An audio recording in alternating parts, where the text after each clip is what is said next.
You! I know you stole it, Jane. You've always envied this ring, haven't you? This is why I can't ever trust the poor.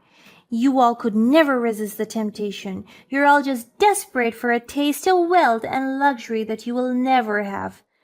Mary, I would never stoop so low as to steal from you or anyone else. Believe it or not, I have no interest in your material possessions. Let's work together to find it instead. Oh, spare me your lies, Jane.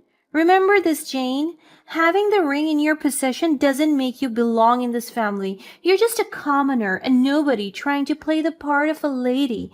You'll never be one of us. My name is Jane, and let me take you back to that fateful evening when the story of the missing ring began. As I sat in the cozy living room of our shared family home, my mother-in-law Mary kept pestering us with her ring. In her defense, it was truly one of a kind, so it was hard to keep your eyes off it. The ring glistened on her finger as if commanding attention with its sheer beauty and elegance. It was a masterpiece of craftsmanship with an array of diamonds and a stunning sapphire centerpiece. The band itself was made of the finest platinum that is expertly polished to a mirror-like shine. If opulence and grandeur were a ring, it would be Mary's ring. Mary held her hand up, angling it just right to catch the light, causing the diamonds to sparkle and dance with brilliance. Isn't it simply breathtaking? This ring is a testament to our family's legacy and a mark of our impeccable taste and refined sensibilities. As Mary proudly displayed her prized possession, I couldn't help but feel a mixture of awe and envy. It was truly a rare gem with a monetary value that I could not even begin to imagine, but still, I can't even bring myself to touch it or be near it because I'm afraid to damage such expensive jewelry. Even if I would work for the rest of my life, I don't think I'll be able to pay for its repair. Mary had always been this way, constantly flaunting her wealth and belongings, especially that ring. It seemed like every chance she got, she would find a way to bring it up in a conversation, reminding everyone of her status and privilege. Even before I got together with John and became a part of the family, I had witnessed Mary's penchant for showcasing her material possessions. Whenever we had family gatherings or events, she would arrive in her finest attire. She would regale the guests with stories about her luxurious lifestyle, making sure everyone knew about her collection of valuables. The ring was an extension of her identity, that she and the ring were practically inseparable. Except for when she slept, fearing it might get damaged, it was her pride and joy, and she made sure the world knew it. As the years went by, her behavior didn't change. It seemed to intensify. With each passing gathering, she would find new ways to highlight her influence and subtly remind me of the disparity of our financial situations. Her remarks, although often disguised as innocent anecdotes, served as constant reminders of the privileges I didn't possess. Jane dear, you simply must try on this ring sometime. I can see how much you admire it. Maybe you can borrow a bit of its magic and elevate your style. Her tone was laced with a hint of condescension against my humble background. Right when I was about to reply, she continued her jabs at me. But then again, I don't think this ring would suit you, dear. It has a certain aura, a presence that only a select few can truly carry off. I remained silent. When you're in this kind of situation where the power dynamics are evident, remaining silent is all that you can do. It's a family heirloom passed down through generations. It holds immense sentimental value and immense financial worth. That's why I did not give it to John when he married you. It takes more than marriage to be deserving of this. I felt a pang of hurt, but I refused to let it show. It's not because I don't care, but because I'm used to it at this point. I knew from the start that she thought John and I would never last. Aren't you going to say anything? I looked at my husband, begging for a little support from his mother's verbal attacks. My mother has a point. You wouldn't know how to take care of it anyway because you've never owned anything near its value, right? He stuttered with his gaze, avoiding me.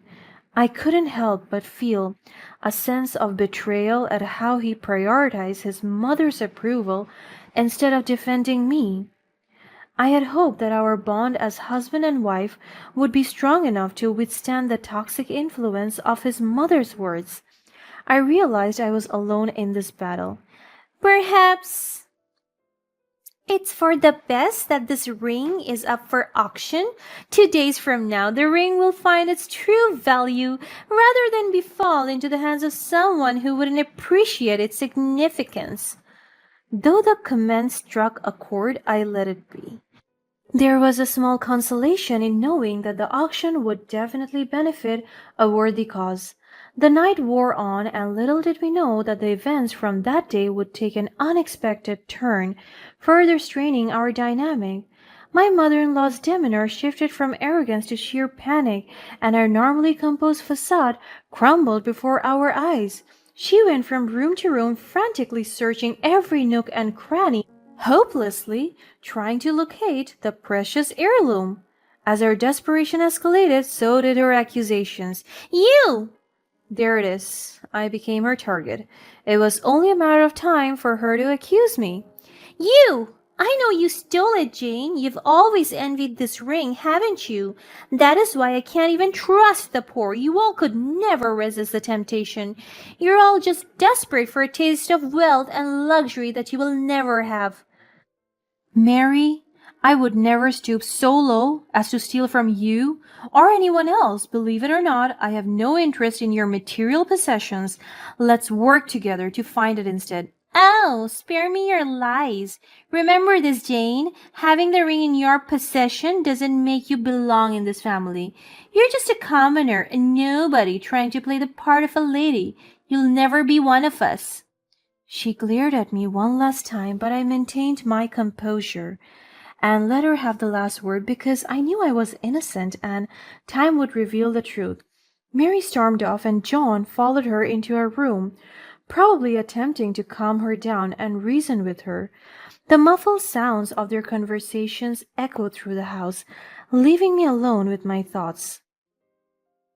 Determined to find the missing ring, I tirelessly searched every corner of the house, hoping for a stroke of luck. Exhaustion eventually caught up with me, and I drifted off to sleep, my mind filled with worries and unanswered questions. The day of the charity event arrived.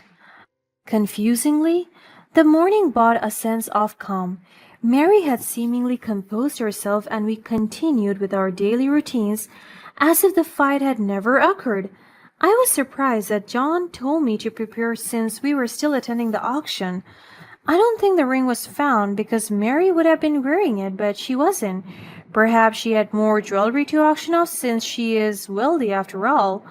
We arrived at the venue and Mary seemed so confident. As guests gathered in anticipation, she took the stage to share her latest jewelry piece. The room hushed, eager to hear her speak. She began her speech by captivating the audience with tales of her collection. She delved deeper into her story as her tone shifted. And now, ladies and gentlemen, I must address something that has deeply affected me. The ring that I intended to present to you tonight, a cherished family heirloom, has gone missing from my possession 2 days ago. Gasps filled the room as the revelation hung in the air. And yesterday, another ring was stolen as well. The sneaky thief Jane seemed unstoppable, but little did my little daughter-in-law know I installed CCTV in my room. And I'm more than sure that the footage had captured her antiques. I froze in my seat. Panic coursed through my veins, my heart racing with anxiety. As Mary named me the thief, I was already on the verge of crying. I felt the eyes of the audience burning into me, my hands trembled, and I struggled to compose myself, fighting against the overwhelming emotions. I tried to defend myself, to explain that I was innocent, but the words caught in my throat. Drowned by the relentless judgmental whispers echoing through the room, I turned to my husband, John, searching for a flicker of support or belief in his eyes, but to my dismay, his gaze remained fixed on his mother. As tension reached its peak, the atmosphere in the room grew heavy with anticipation. All eyes were fixed on the large screen, waiting for the CCTV footage to reveal the truth. The footage started to play. Mary's look of vulnerability shifted into confusion as the ambience of the room was suddenly filled with gasps and laughter rather than anger towards me. Mary turned around, and to her demise, what unfolded on the screen was beyond anything she expected. The footage that was meant to capture me was footage of her sleepwalking. The screen continued to show Mary herself sleepwalking in a trance-like state. The audience watched in awe as Mary unknowingly moved around her room, clutching the missing room and other stolen jewelry, hiding them in various secret components and obscure corners. She placed it in places she couldn't recall in her waking moment. The truth finally unfolded before our eyes. The thief was not an external intruder, but rather Mary herself. Mary's obsession with her ring had become so consuming that it seeped into her subconscious mind, manifesting in her sleepwalking episode of protecting and hiding it. It was astonishing to witness Mary's arrogance in how she confidently and proudly showcased the CCTV footage, so certain of my guilt without even bothering to review the evidence herself. It was a stark reminder that wealthy people are not always smart. At that moment, the weight of my accusations lifted, but the damage had already been done. I struggled to catch my breath, the panic subsiding but leaving behind a lingering ache. As the video played, I watched Mary panic and desperately rush towards the technical booth. Her face was etched with worry that she fumbled with the controls, trying to stop the footage from being shown to the entire audience. However, in her haste, she accidentally rewound the video, taking us back to an earlier moment. We did not think the footage would get any worse for her. The rewound footage revealed something entirely unexpected. It showed John helping his mother install the CCTV system in her room.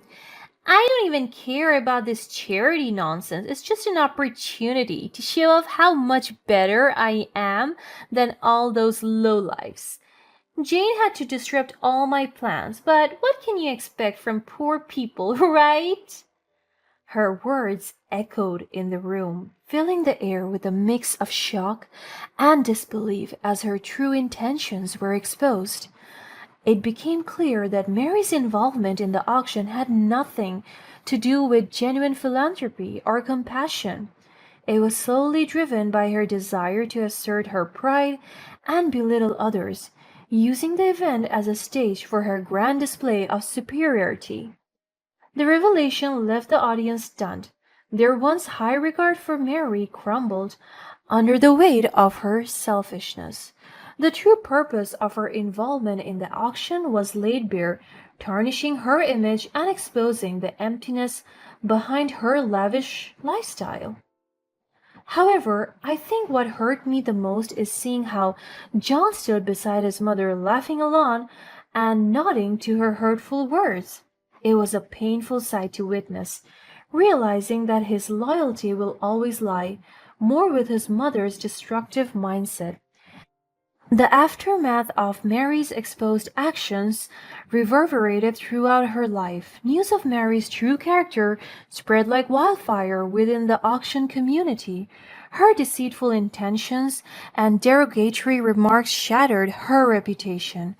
As word spread, auction houses, sponsors, and other connections distanced themselves from Mary, refusing to associate with someone who had shown such disregard for the true spirit of charity.